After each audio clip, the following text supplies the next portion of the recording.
Okay, good afternoon. Welcome to the Sports Talk with Kerry Wehmeyer show for Wednesday, March 31st. We're going to be going over today's sports news here on Facebook, YouTube, and Twitter. So once again, we will send our links out. So I'm going to go ahead and do that. Let's begin doing that. I'll send those links out. So that will be on Facebook, YouTube, and Twitter. So if you want to come in, video chat with us, talk anything in the world of sports, you can do that. So we'll go ahead and send that out to you. And I'll send it out to Facebook as well. All right, that's on. Let's see him. Send him up.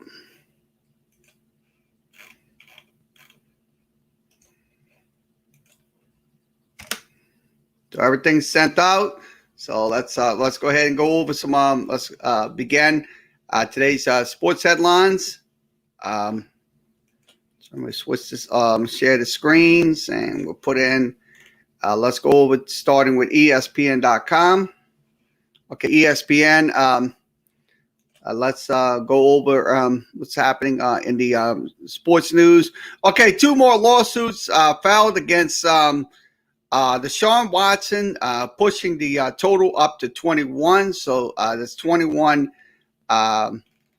two more lawsuits. Looks like it's this saga is not going to end anytime soon. I mean, rather, it's just once again, it's just beginning. The lawsuit was on Tuesday evening. One of the states of the Texan quarterback unsent messages by Instagram, contacting women previously, messaging him. So this right here. This is absolutely it's just absolutely just a lot of situations going on with this problem. So I just look at it this way. Look, I hope that he can clear his name. I definitely hope that he can clear his name, because look, when you have something like this going on, it's just a situation that will continue to linger on. So that is whoever's in here. So once again, this is from ESPN. Go to ESPN.com. Let's hear from the lawyer, see what he had to say about it. So I'm going to put my mics up, and we'll go ahead and let you hear what he had to say. Yeah, as Michelle just reported, Rusty Hardin is saying that he routinely deleted Instagram messages, but has not deleted any since March 15th, the day before the very first lawsuit was filed. But I spoke with one attorney who's familiar with these matters, and he said that even if Watson had some knowledge that he was being sued, that a lawsuit was forthcoming, he could potentially be looking at obstruction of justice. Now, we're not there yet, but it is something to consider on behalf of his legal team. And also, Hardin made the point that he's still not sure who these women are. I spoke with him on Friday, and he told me that in roughly half of the cases, he has some idea who these women may be, but that Tony Busby still has not disclosed to him who the women are who are suing Deshaun Watson now. What seems to be most significant about the three lawsuits that were filed today as a whole? Well, two of the lawsuits were filed by women who say that they knew Watson through mutual friends. One of the women, who is a full-time flight attendant and just recently Look, I'll be honest with you. Look, this is a very volatile situation going on with Deshaun Watson. I mean, I know the reason he wants to get out of Houston. That's just what's happening because of this situation. So that is something that look, sure, if these women continue to like I said, continue to message him and stuff like that, or he messages them or whatever. Look, it's like I said, it's just back and forth. He said, she said, this, that. That's what's happening with this Deshaun Watson case. So once again, this is from ESPN. Go to ESPN.com.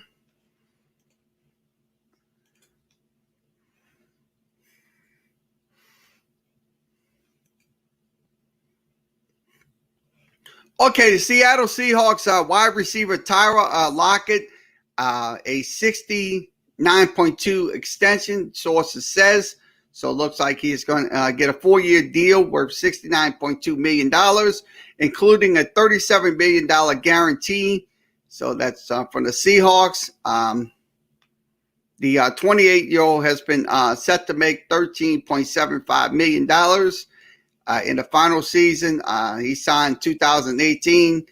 He was a third-round pick from the Seahawks back in 2015. He had 376 receptions for 4,892 yards, 37 touchdowns in 6 seasons. So that's most likely going to happen with Tyler Lockett. So he will get his $69.2 million extension. So this is from ESPN. Go to ESPN.com.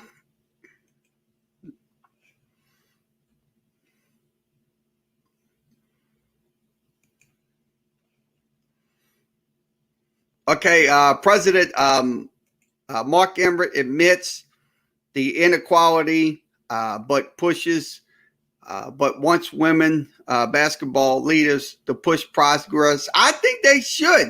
I think they absolutely should push progress because, look, to be honest with you, nothing's going to get done if they don't push progress.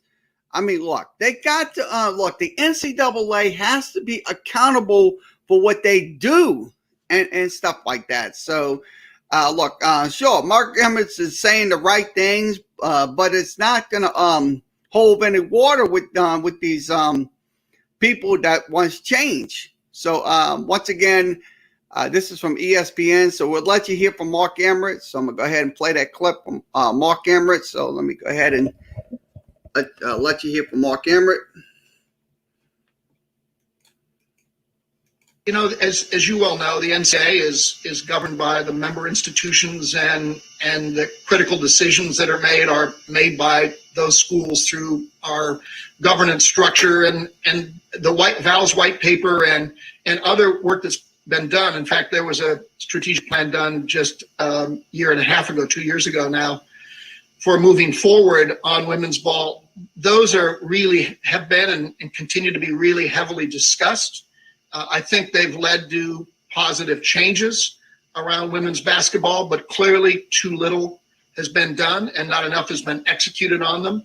The women's basketball community, first and foremost, also has to determine which parts of those recommendations, like in Val's or anybody else's white paper, that they want to pick up and run with. And there's no combined excuse other than we need to do better, and we need to get the commitment of all of our government structure to get on with it. And that's what we're doing now. Like I said, all. He says all, not one, not two, not three, all of them. I mean, look, look, the women's basketball programs, look, sure, to be honest with you, they are the vital part, just like the men's basketball program is a vital part of that university. So, once again, this is from ESPN. Go to ESPN.com. So we'll move this around and I'll scroll this out.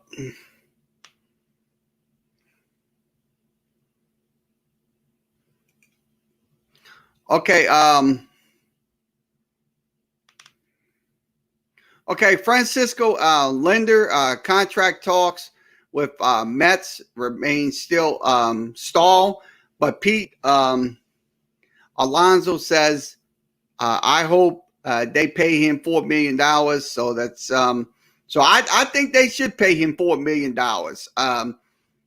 Francisco Linder, because look, if he's going to be a viable aspect of the New York Mets team, I think they should pay him $4 million. That's the first baseman for the New York Mets, Pete Alonso. So that's something right there. Look, these trade talks, these contract talks should continue because, look, to be honest with you, it is just, once again, it is just a it's just a double standard when it comes down to it. So once again, this is from ESPN. Go to ESPN.com.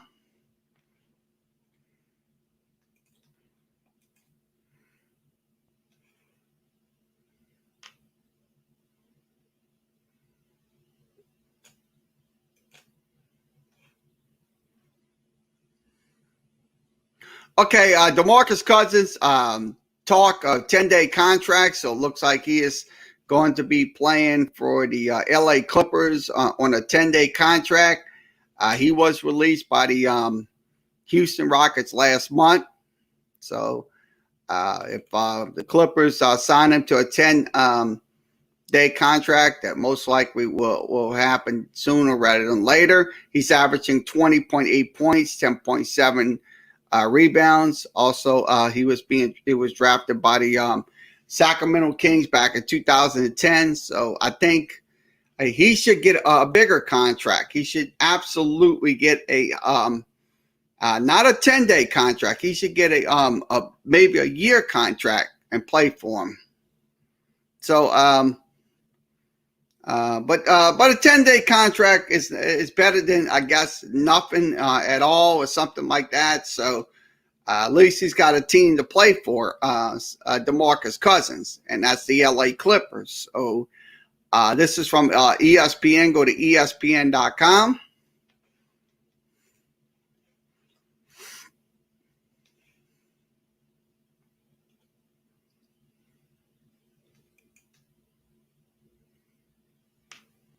Okay, Paige Buckner is first freshman to win the Women's Basketball Player of the Year. So congratulations to Paige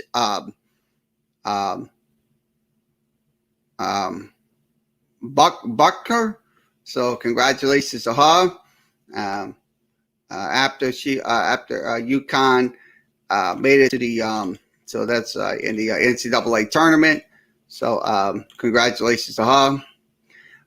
She's averaging 20.1 points a game, also 5.9 rebounds and 4.8 5.9 assists and 4.8 rebounds a game. So that's a given for her. So congratulations to her on winning the Player of the Year.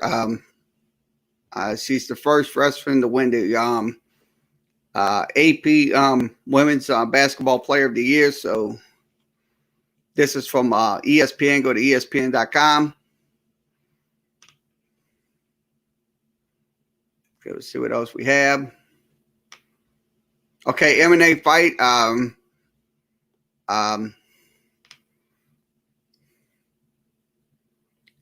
Francis Naka, here it is. Tweeting, and it almost feels like that's Naka-in you, if I'm saying his name right.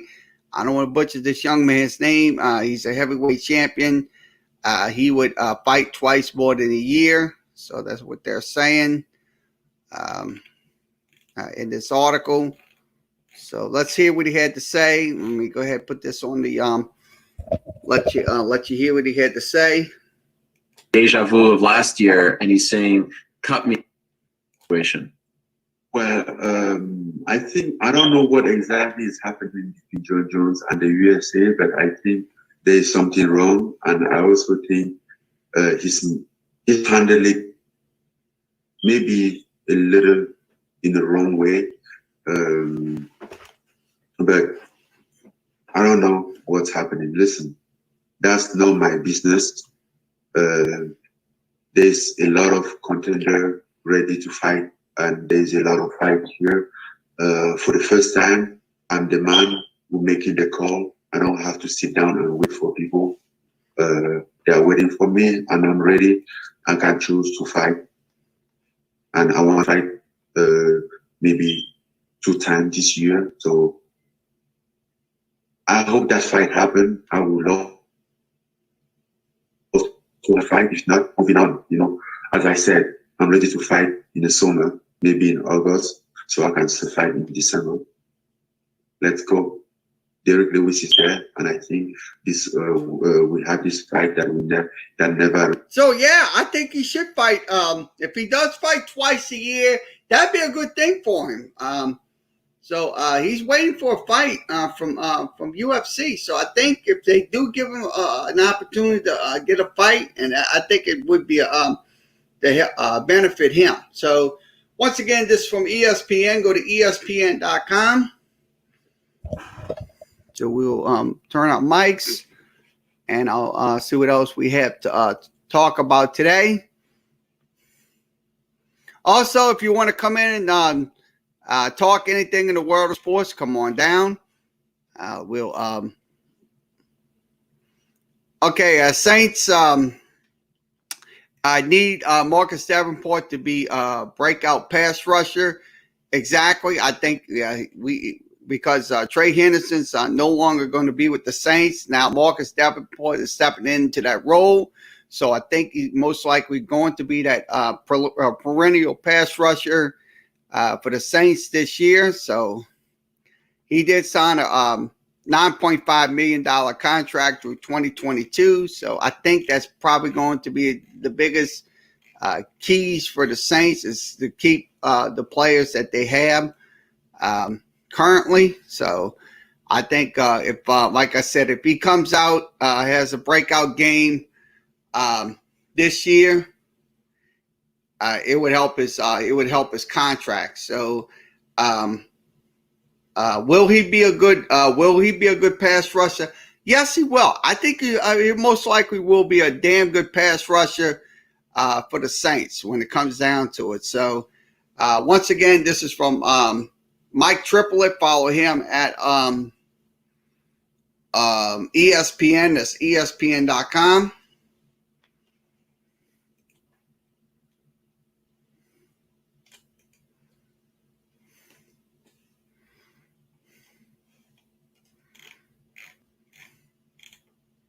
Okay, let's see.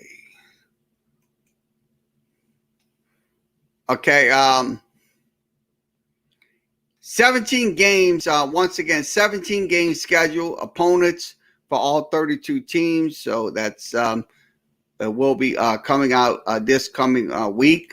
They will have their virtual. The owners will have their meetings. They will lay out their 17 game plan for the for this year. So this is the schedule as we look. This is in the AFC East. Buffalo Bills home games. They will have. So we're showing you the home games now. The Miami Dolphins, their home games as well, and also their road games. So we got now for the New England Patriots. They will have the Saints this year. So they're taking on the Saints. This year, New England Patriots. Also, the Jets is taking on the Saints this year as well. Now, Cincinnati, their schedule as well. They're taking on the San Francisco 49ers. That'll be at home. They will also have road games with the Ravens, Bears, Browns, Broncos, Lions, Raiders, Steelers, and Jets. Now the Cleveland Browns. The Cleveland Browns will start off with the Denver Broncos. They will their last home game will be the Arizona Cardinals. Now the Pittsburgh Steelers, they're going to be having their home game against the Seattle Seahawks. So that's going to be their last. And then the Carolina Panthers. Carolina Panthers will be the Texas opponent for this year. Now, the Indianapolis Colts will have the Super Bowl champion Tampa Bay Buccaneers. That'll be one of their one of their home games. The Jacksonville Jaguars will have the Atlanta Falcons, but they will have Denver, Buffalo, Miami, and the San Francisco 49ers. Now, the Tennessee Titans will have the Saints this year, so definitely the Saints will be playing the Titans. That will be at home, so that their home game will be the Saints. Now, The Denver Broncos, they will have the Detroit Lions. That'll be their last game at home. Now, the Kansas City Chiefs will have the Green Bay Packers. They'll start off with Buffalo. They'll start off with Cleveland, Dallas, Denver. They will have the Raiders. They will have the Chargers. They will have the Giants, and they also will have the Steelers. This is a pretty good schedule when it comes down to it. But I think it's going to work out. Hopefully, it does. They're trying to go with 17 games this year. It's gonna.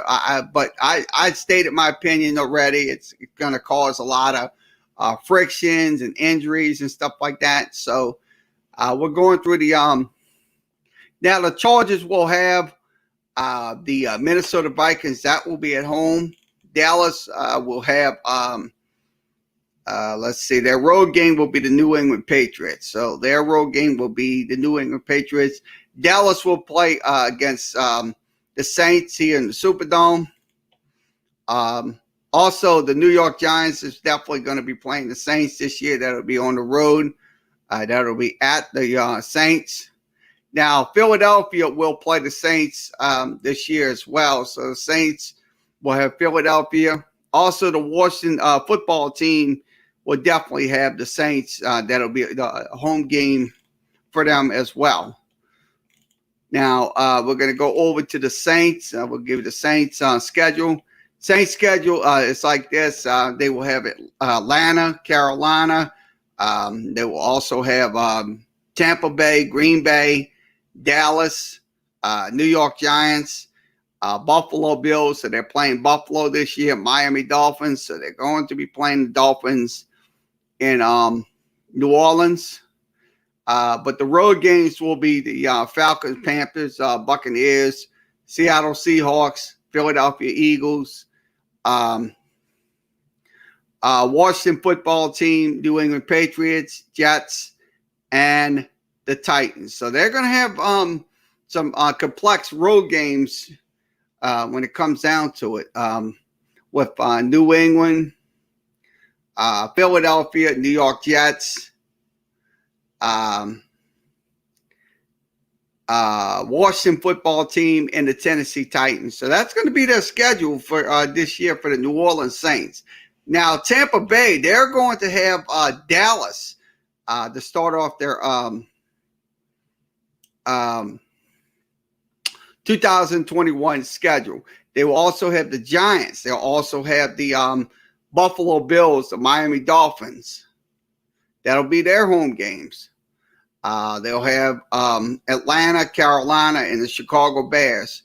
Now, the last road game that Tampa Bay will have is the Indianapolis Colts. Now, for the Arizona Cardinals, their last game will be that will be on the road will be the Cleveland Browns, and also the Los Angeles Rams will have the Baltimore Ravens. So this is a pretty good schedule when it comes down to it. Now, Seattle, they will end their season at Pittsburgh. So they'll be playing at Pittsburgh for to end their 2021 season. So it's going to, I mean, like I said, 17 games. I mean, sure, I like the 16-game schedule more better.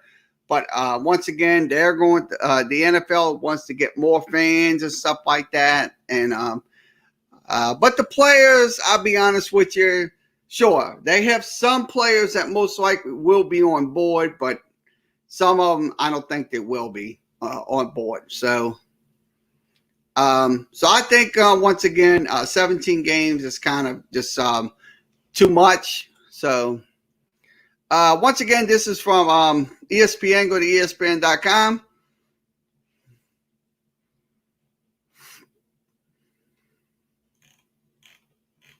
Okay, let's see what else we have. So it looks like MLB begins tomorrow. The 20 burning questions why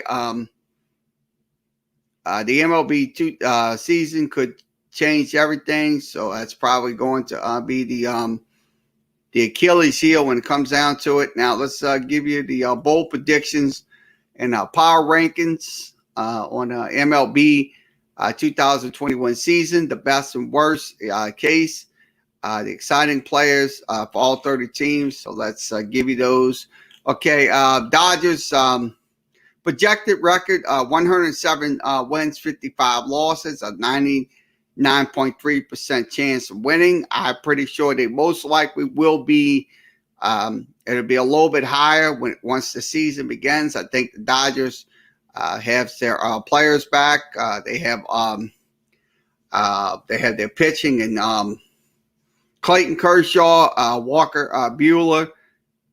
So and also they have Trevor Bauer and all that. Now the worst case would be injuries. So that probably would be their situation, would be injuries. Now the exciting player would be Mookie Betts with the Dodgers. Now bold prediction, they would win 110 games. I would say most likely not. I don't think they'll win 110 games. I think they'll win maybe they'll get close to 100 games.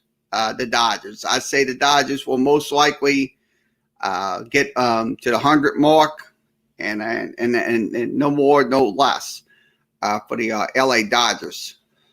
Now for the Yankees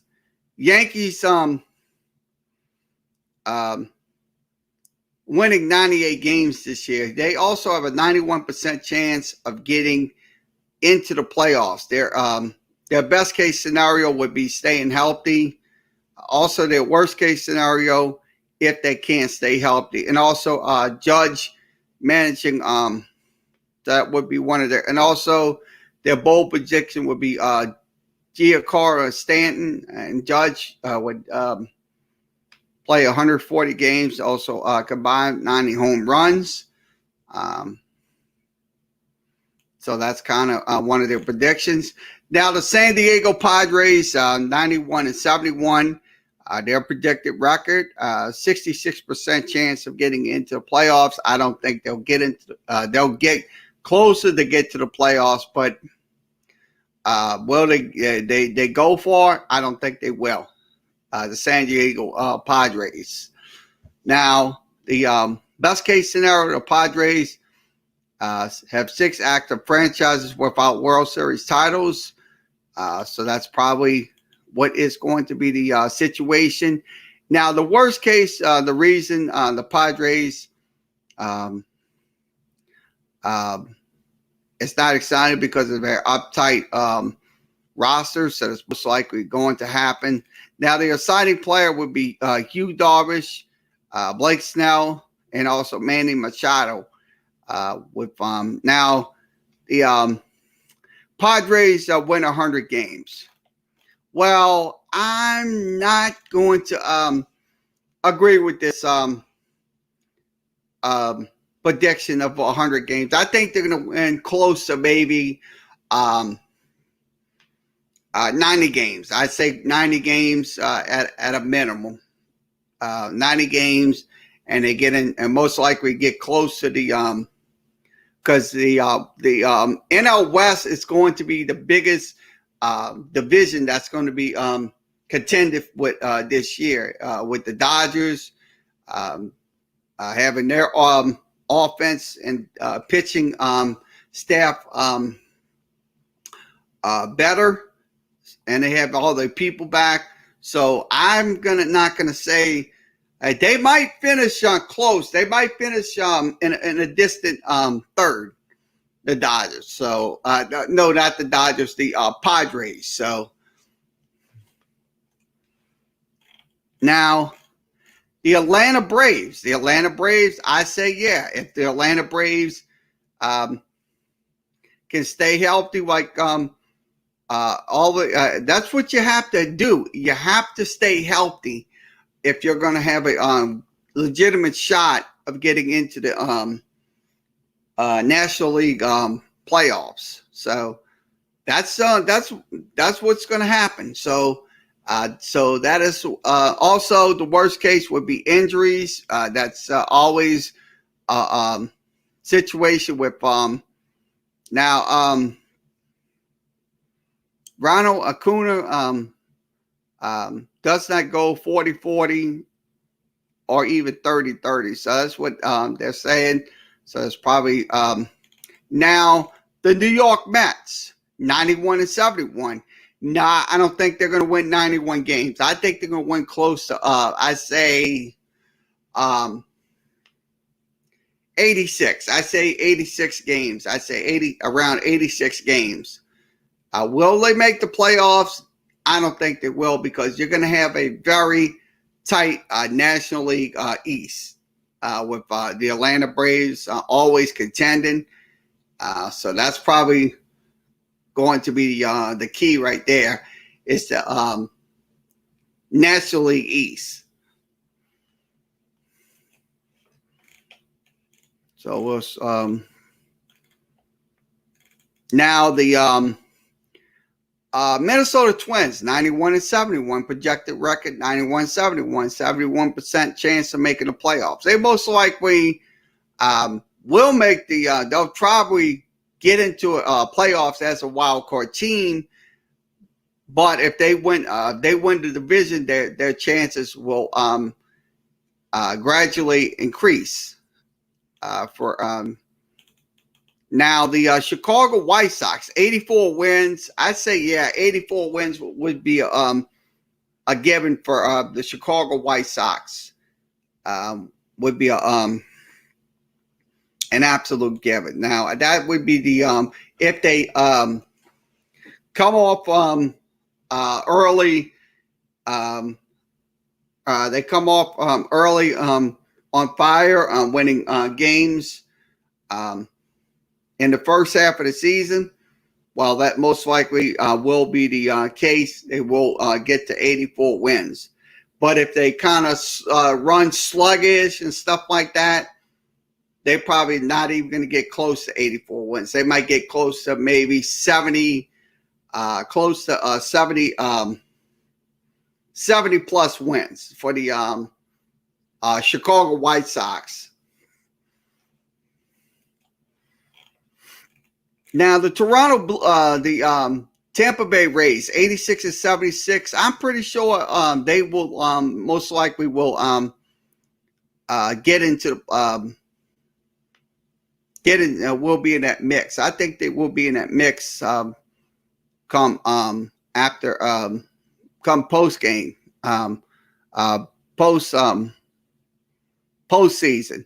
Now their exciting player is Randy as a Zeno repeats as is magic, most likely going to happen on that one. Now the Houston Astros, I say the Houston Astros will most likely miss the playoffs this year. They have a 77% chance of getting into the playoffs, but I think they will miss the playoffs once again if something does arise with the Houston Astros. So will they win 93 games? I'm pretty sure if they can get off to a good start and stuff like that, they can win 93 games in the first half. But if they kind of flounder around, I think they'll win maybe close to 75 games. That would be the norm right there for the Houston Astros. Now the Toronto Blue Jays, 80-82. They will. I don't think they'll make the playoffs this year. I think they had I think they had firepower last year, but it's going to be a while before the Toronto Blue Jays even make a playoff run. They will win 80 games and lose 82. I'm pretty sure they'll most likely fall apart when it comes down to it, the Toronto Blue Jays.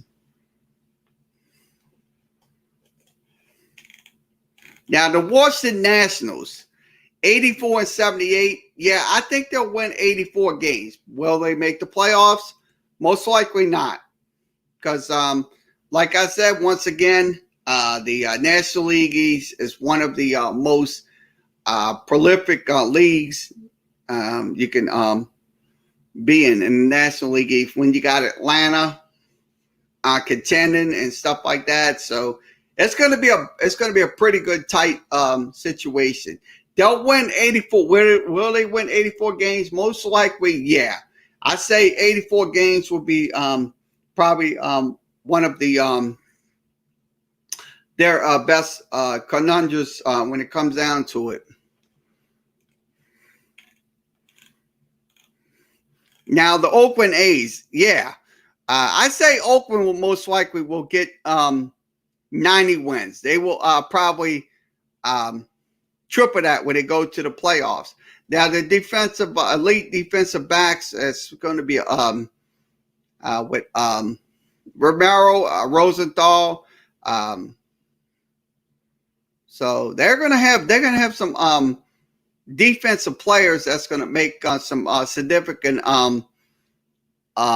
plays when it comes down to it for the Oakland A's. I think they're gonna make some absolute significant plays when it comes down to it.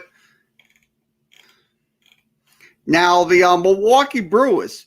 I say the Milwaukee Brewers win 83 games. Will they make the playoffs? Yeah. I think they most likely will make the playoffs. I think they will contend with Chicago and St. Louis. That would be your three teams right there. Chicago, Milwaukee, and St. Louis contending for the NL Central. So that's kind of a pretty good record if you ask me. 83 and 79 for the Milwaukee Brewers. So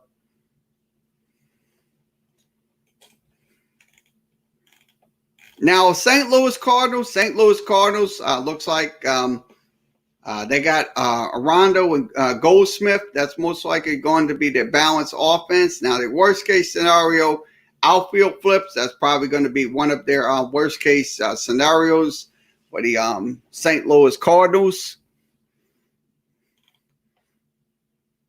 Now, Arondo's production looks like the Cardinals will still struggle to score runs and finish 80 and 82. So most likely they'll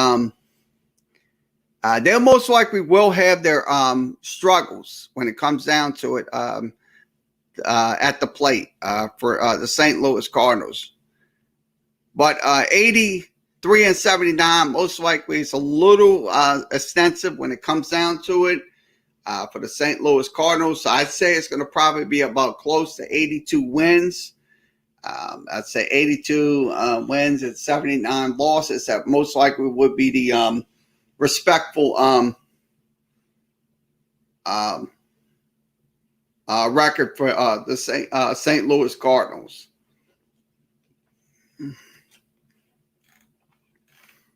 Now the Los Angeles Angels, 85 and 77. So they'll get 85 wins. They have a 38% chance of getting into the playoffs. Mike Trout is one of their players. Anthony Rendon also Shuhei Otani is another guy with them. Now the worst case scenario would be rotation can't contribute to either quality or quantity. So that's what they're discussing right there. Now the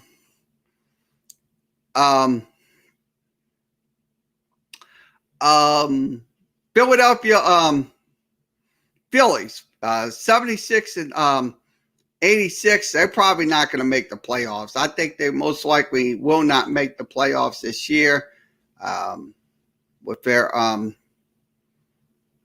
so they'll probably win maybe I say they'll win 70 close to I'd say I'll give them 78 wins for the Philadelphia Phillies if that happens in 2021.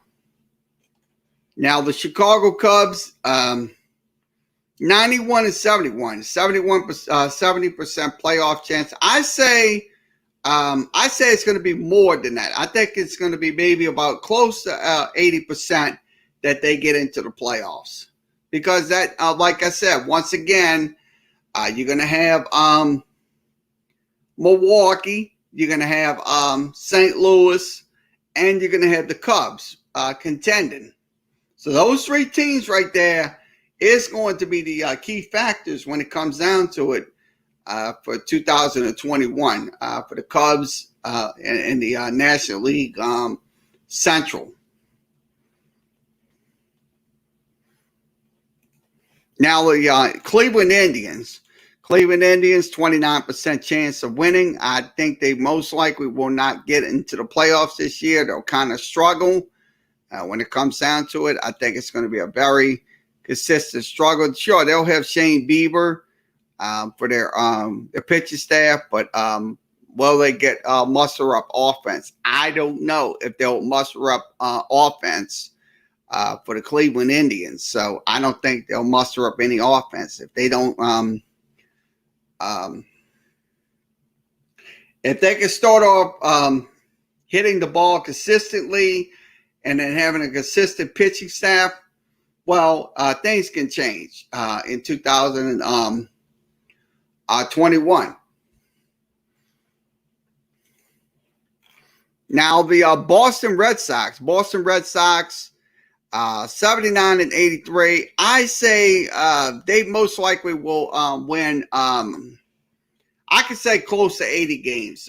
They'll win 80 games. Will they make the playoffs? 14% says no, they will not make the playoffs. So that's kind of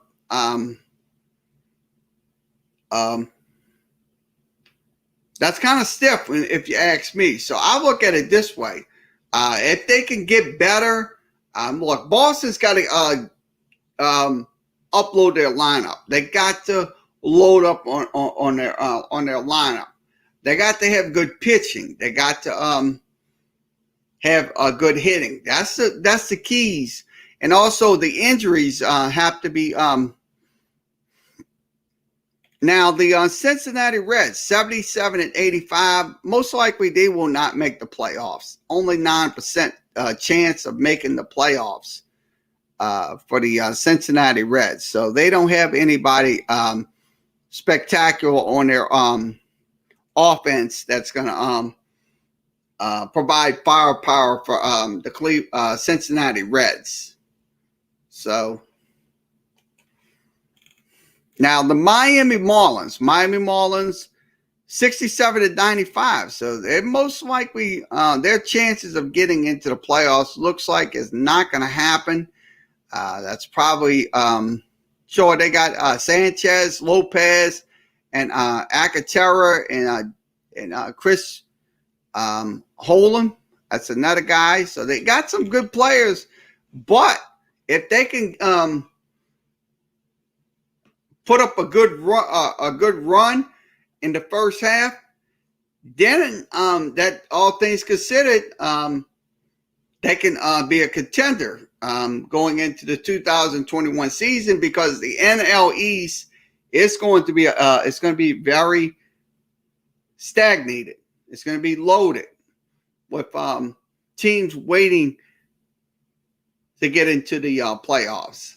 So that's just my opinion. I mean, sure, I'm not a Miami Marlins fan. I mean, and I'm not, and I never was. But the truth of the matter is, if they're going to go win 67 games and lose 95, like they said, they have to go on a losing streak.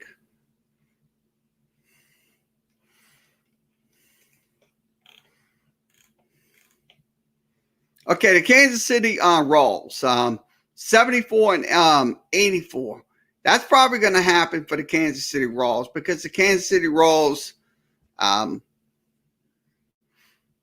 hasn't been irrelevant in years. Now, the San Francisco Giants, 70 and 92. I say it's going to probably be about 60 wins for the San Francisco Giants. So it's probably not going to happen for the San Francisco Giants in years. Now, the Arizona D-backs, that's another team. 75-87. I'm pretty sure they're going to be, if they could get their bats going, and also they can have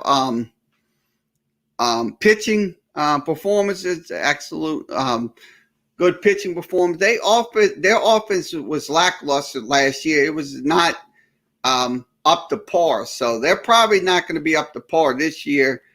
Getting into the contend with the teams in the National League West, like the Dodgers, because the Dodgers, they got that talent, the Dodgers, and I think the Dodgers will run away with the NL West when it comes down to it. Now, the next one, the Seattle Mariners. Seattle Mariners, I don't think they'll win anything anytime soon. I really don't. Hopefully, I'm wrong, but I don't think they'll win anything anytime soon. The Seattle Mariners. So they look like they're writing them off as well. Now, the Texas Rangers, I'm going to say no. They hopefully they can prove me wrong this year and go on some winning streaks and stuff like that, just like the Texas Rangers. Look, I mean, sure, the Texas Rangers, sure, they got some good hitters and stuff like that. But the truth of the matter is, can they produce those over the 2021 season? That is my wish. Now, the Detroit Tigers, I think they'll win maybe 50. I would say I would give them about 70 wins. I would give them 70 wins to start off with. I'll be generous and give them 70 wins, but I don't think they'll win anything anytime soon. The Detroit Tigers, I really don't.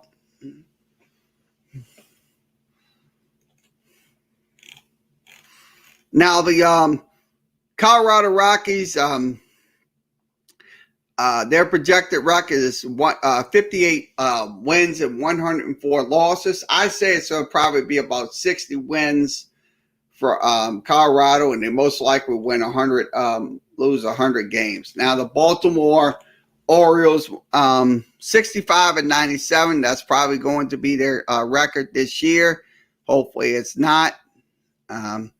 With the all things considered. So now the Pittsburgh Pirates, 63-99. I say they're going to probably win maybe about close to, I would say 65 games. I would give them 65 wins, but they definitely will not be in the playoffs when it comes down to playoff time.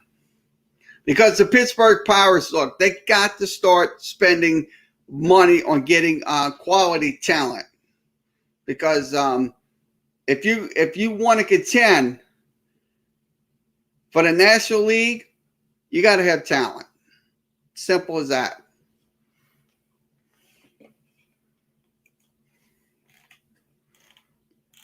So once again, all 30 teams, MLB, all 30 teams, 2021 power rankings, and also predictions. So once again, MLB will begin tomorrow in earnest, opening day for all 30 baseball teams.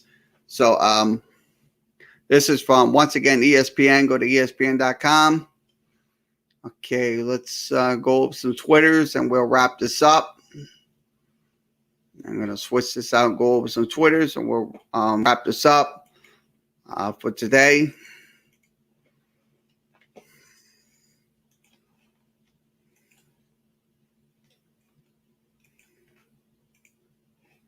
Okay, let's go over some Twitters. Let's see what's happening in the Twitter world. Twitter world. Okay, this is what we're talking about. Okay, Louisiana 5A. I love how people get all paranoid and think I'm talking about them in the post. This delusional woman DM me really. Look, this is from Louisiana 5A. Follow them at Louisiana 5A high school football. That is the classification here in the state of Louisiana.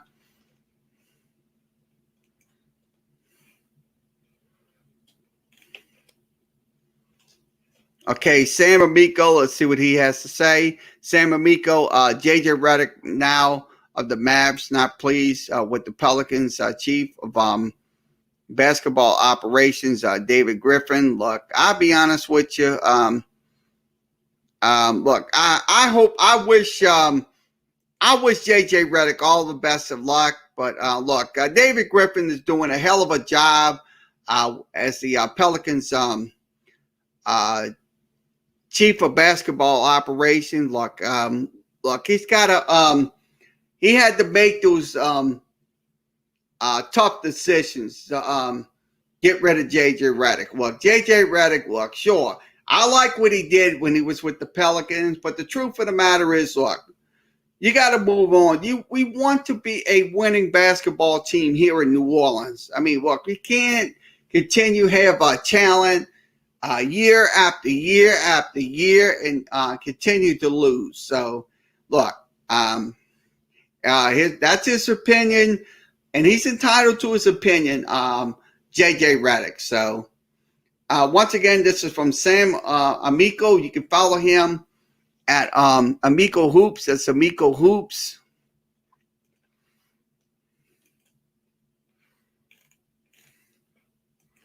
Okay, New Mexico State second team all WAC. Victoria Bennett and Shane Lee Liscombe. Congratulations to these two young individuals for being on the second team all WAC for New Mexico State. Follow New Mexico State at New Mexico State Volleyball. That's New Mexico State Volleyball. Okay, Jack St. Frederick's Bull Bennett will sign with Hardin today. Quite the pipeline for the Bisons here in Northeast Louisiana. So that's the young man that's going to sign with Hardin College. That is a Division III college. Once again, follow Jack Morgan OC at Jack Morgan OC. That's Jack Morgan OC. That's I think that's Ouachita Citizen.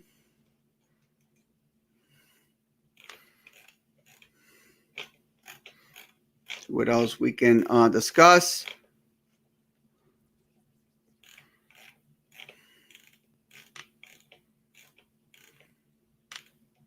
Okay, this is D-Line Vibes. This is Carl Grayson working out in Sacramento with me. So that's that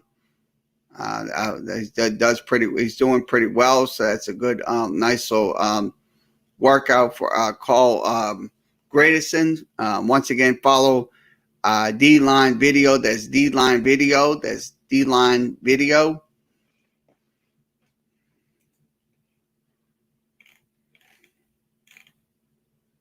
Let's see what else we have. See what we have for today on Twitter. So I'm gonna go through the Twitters, see what we have. Okay, this is from the Louisiana high school coaches. Congratulations to Coach Butch Stockton on winning his 700 game. So that's from the Louisiana High School Coaches Association. Follow them at Louisiana High School Coaches Association.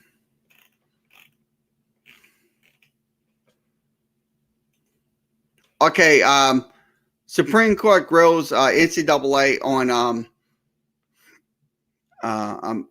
amusement rules. So it looks like they're questioning the NCAA. So this is from college football. Follow them at college football.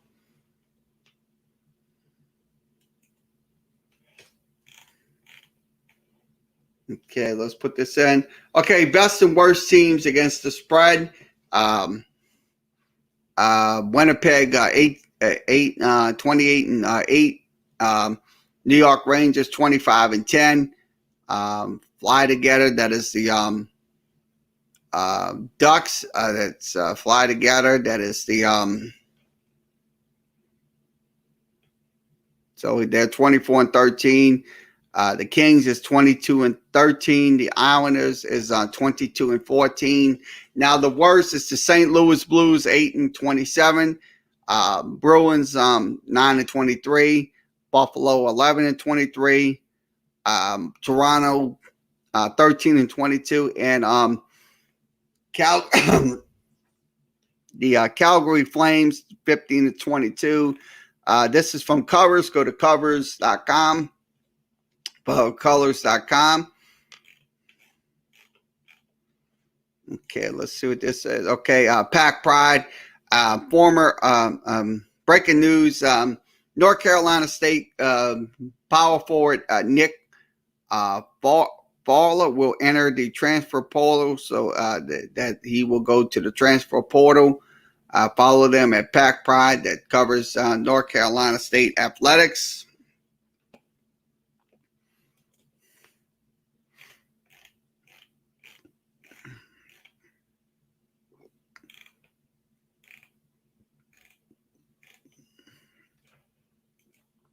Okay, this is from James Slater, LSU recap pro day. So that's pro day at out at LSU today. So that's follow James Slater at Slater NFL. Follow her on Twitter. Okay, let's give you this is Jamar Chase's 4.38. There was some 41 verticals and also 11 on the broad jump.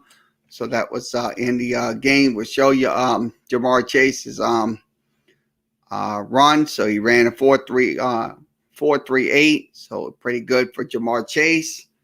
So that was at LSU Pro Day.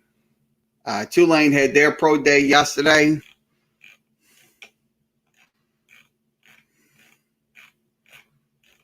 Okay, let's see what else we can discuss.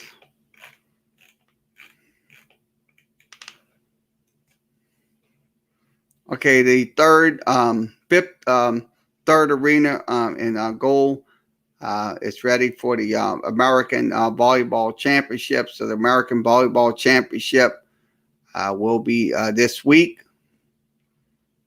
Follow Tulane Greenway Volleyball at Greenway Volleyball. Let's put this in. Okay, the best single offensive rating in NBA history. The Clippers at number 1. The Nets at number 2. The Jazz at number 3. Let's see. The Nuggets at 4. And also the Blazers at 5. So this is from StatMuse. Follow them at StatMuse.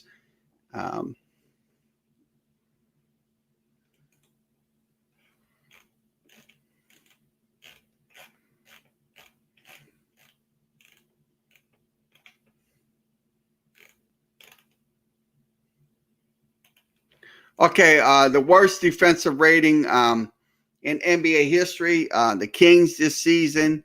The Blazers this season, the Cavaliers in 2018-19, and also the Pelicans. So that's Pelicans right now have a worse defensive rating in the NBA. So this is according to StatMuse. Follow them at StatMuse.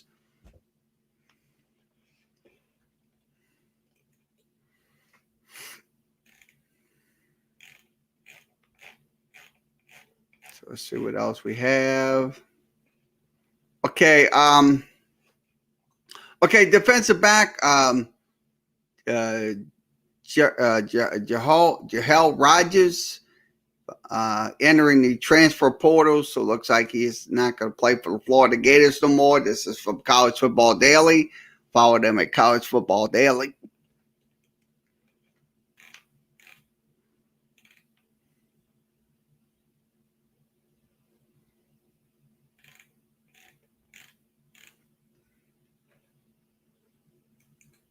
Okay, this is from Alex Kennedy. Follow him at Alex Kennedy, talking about Zion Williamson. Is the only NBA player who's averaging 25 points and shooting at least 60% from the field. So that's so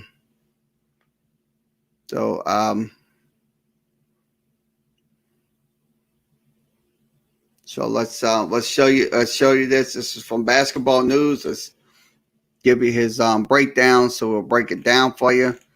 So I'm going to go ahead and I'll put that in the screen for you.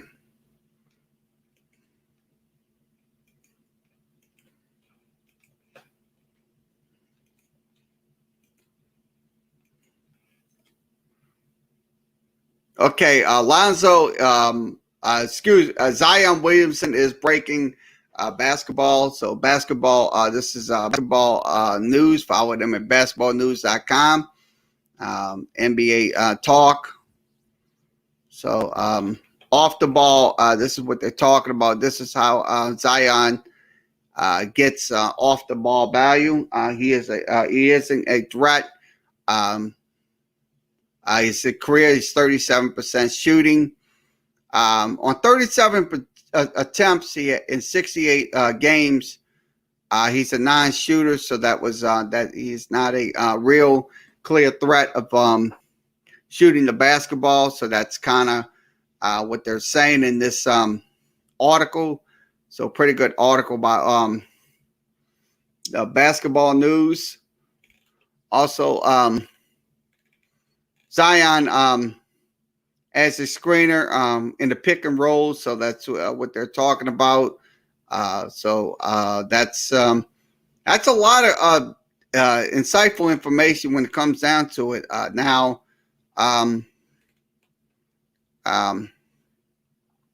stash your center on Zion as a national counter. That's the problem. So, but I think I'll be honest with you.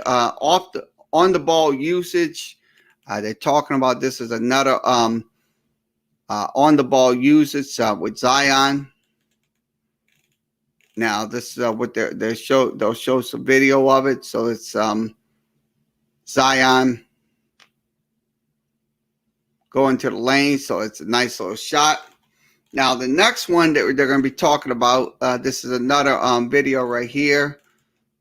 So that's one of the Zion's recent games against the Mavericks was a fun one, unless you're a Mavericks fan.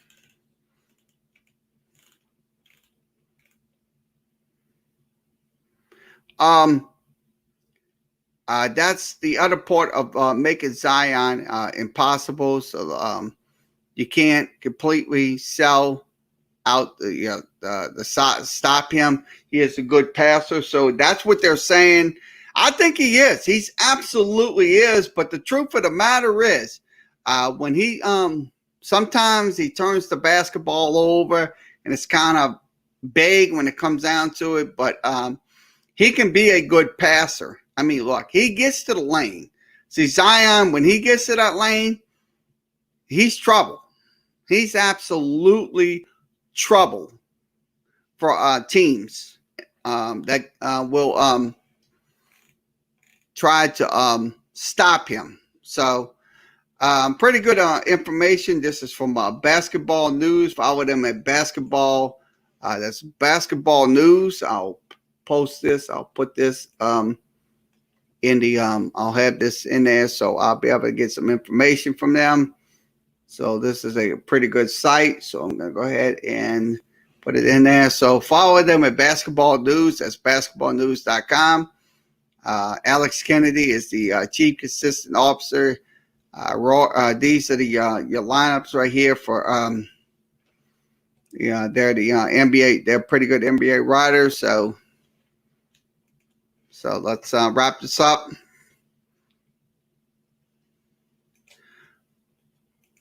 Okay, once again, thanks for joining us for this edition of Sports Talk with Kerry Wehmeyer Show. We'll be back once again tomorrow. So we'll be back tomorrow. I won't be on a little early. We'll be on when I come back from. I have to do my appointments, so my doctor's appointment. So I will be back, and we will go. We'll do Sports Talk tomorrow.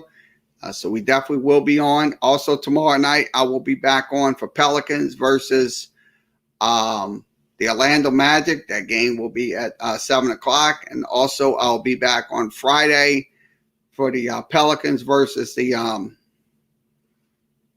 Atlanta Hawks. So that will be we'll be on 2 nights for the Pelicans. So you can come in, join us. If you're watching the game from wherever you may be, you can come in and join us via video chat or through the regular chat. So everybody have a good rest of your Wednesday afternoon. Raining in the area. Please be careful out there.